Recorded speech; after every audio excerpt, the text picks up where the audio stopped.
할렐루야. 좋으신 하나님을 찬양합니다. 영광 감사 올려드립니다.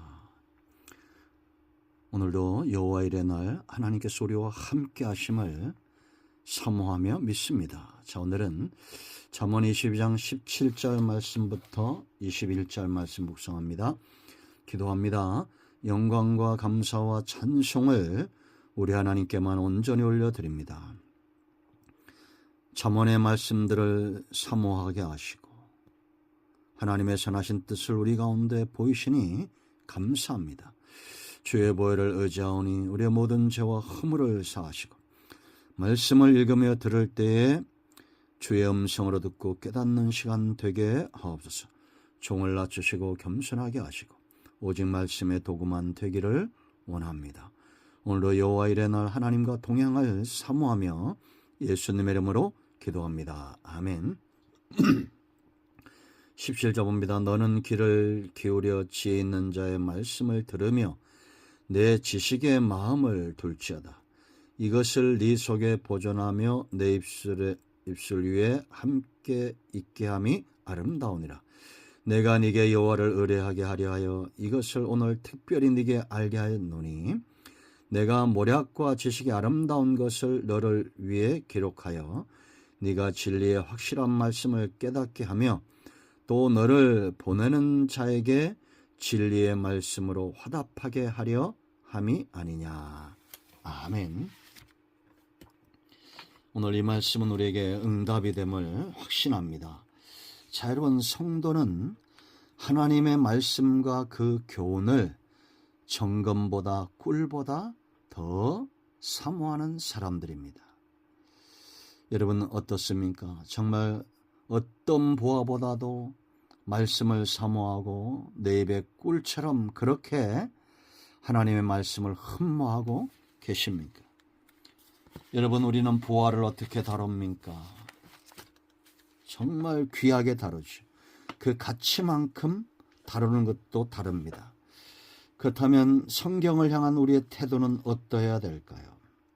오늘 이 말씀은 솔로몬과 지혜자들이 잠언을 기록하는 목적이며 이 성경의 이 교훈의 말씀의 가치를 이야기합니다. 성도의 태도도 굉장히 중요하죠. 우리가 실천하고 행동할 때 행동 지침과 같은 이 말씀 어떻게 해야 될까요? 말씀대로 살고자 하는 사람들마다 가장 중요한 것은 먼저 마음을 채우는 것, 말씀을 마음에 두는 것이 중요합니다. 그래서 17절 말씀 보세요. 너는 귀를 기울여 지혜 있는 자의 말씀을 들으며 내 지식에 마음을 둘지어다 라고 말합니다. 중심에 있는 것들이 밖으로 나오는 겁니다. 입으로 들어가는 것이 사람을 더럽게 하지 않습니다.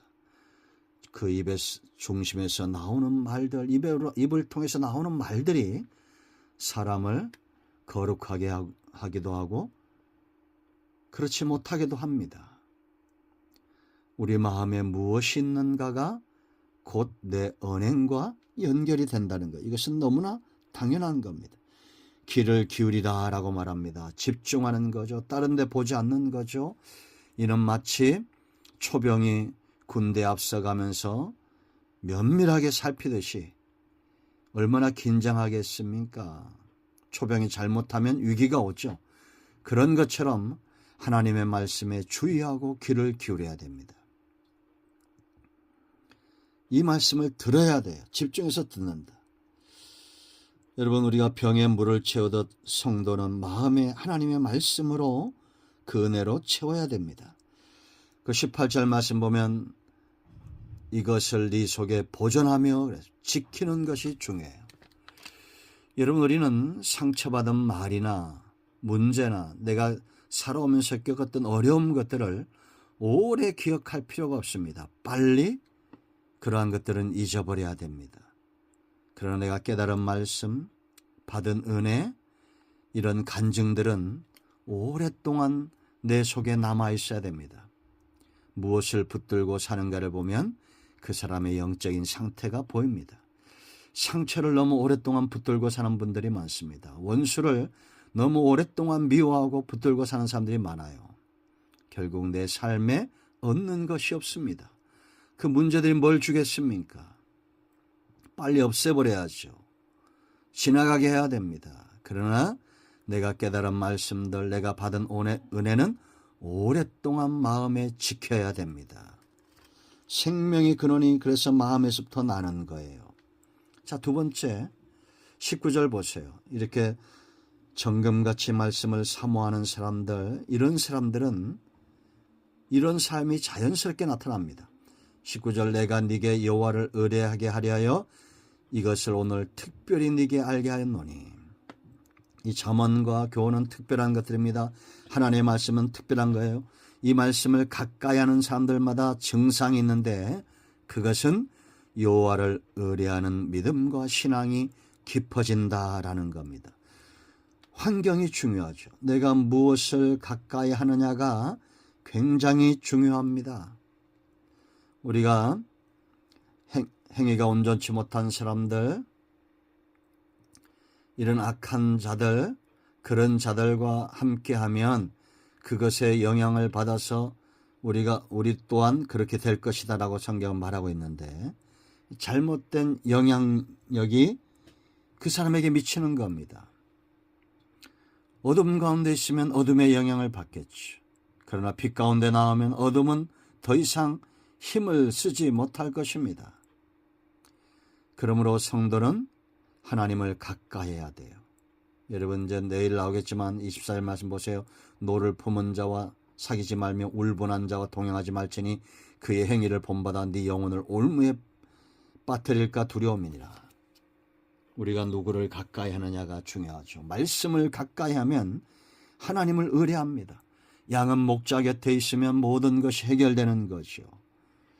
목자 가까이 가기를 원하시면, 하나님에 대해서 알기 원하시면 성경을 가까이 하십시오.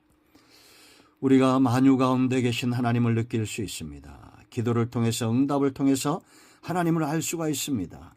은혜 받고 하나님을 알 수가 있어요. 그러나 가장 분명한 것은 성경을 통해서 우리는 하나님을 더 의뢰하고 하나님이 어떤 분인가에 대해서 알게 됩니다.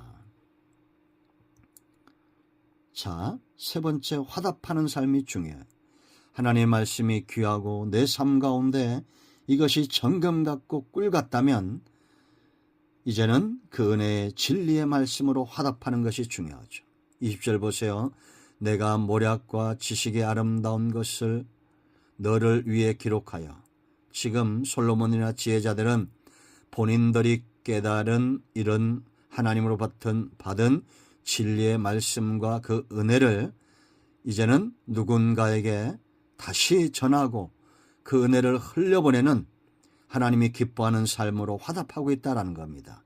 21절 보세요. 네가 진리의 확실한 말씀을 깨닫게 하며 또 너를 보내는 자에게 진리의 말씀으로 화답하게 하려 함이니라. 내가 그러하던 너도 이제는 보낸 자 하나님 앞에서 진리의 말씀으로 화답하는 삶을 살아야 된다라는 겁니다. 은혜가 배가 되고 7배가 되고 강물같이 온 땅을 적시는, 이른 비와 늦은 비처럼 이슬처럼 온 땅을 적시기 위해서는 우리가 은혜를 흘려보내야 됩니다. 저수지의 물은 그 문을 열 때 온 땅에 생명을 공급하죠. 하나님의 은혜가 강물처럼 내 속에 임했다면 이제 우리는 입술을 열어 이 말씀을 전해야 됩니다. 하나님이 기뻐하는 삶으로 나아가야 되고, 복음이 필요한 곳에, 말씀이 필요한 곳에 솔로몬이 듣는 모든 자들에게 교훈의 말씀을 전했던 것처럼 우리 내 주변에 있는 사람들에게 은혜와 진리의 말씀의 통로가 되어야 됩니다. 그래서 이 지식을 아름다운 것이라 표현했고, 이 진리를 확실한 말씀이라 표현했고, 깨닫게 하시는 말씀이라 표현했고, 화답해야 될 말씀으로 지금 말하고 있다라는 겁니다. 여러분에게 하나님의 말씀은 어떠합니까? 정말 금 같고 꿀처럼 달다면 이제 그것을 오랫동안 마음에 두고 하나님을 더 의뢰하시고 화답하는 삶을 살기를 축원드립니다. 오늘 이 말씀이 여러분 모두에게 은혜가 되고 교훈이 되고 지식이 아름다운 것이 되어서 저와 여러분의 삶을 변화시키기를 사모합니다. 기도합니다. 예수님의 이름을 의지하기도 합니다. 이 말씀대로 되게 하여 주시옵소서.